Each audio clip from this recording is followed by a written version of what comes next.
Pansit, tayo naman ay magluluto ng pansit. So, ako ay nagluto ng pansit nung birthday ko. Ayan o. So, ang sarap-sarap niya, di ba? Ang daming toppings.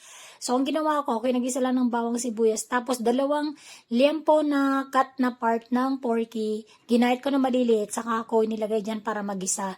Tinimplan ko lang ng soy sauce at saka oyster sauce at maraming ground black pepper para mas masarap kapag ka marami nun.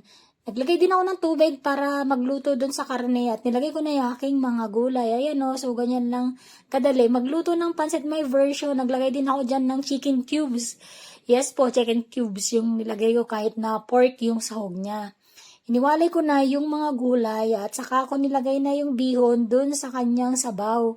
Nung naluto na yung bihon, binalik ko na ulit yung gulay para maging toppings niya at kunting luto na lang. Ayan o, ready to serve na. At napakasarap niya kasi maraming sahog na gulay at marami ding sahog na karne. Kain tayo guys. Mas masarap din yung kainin kapag may kalamansi. Ayan o, 'di ba? Kain tayo. Yummy to.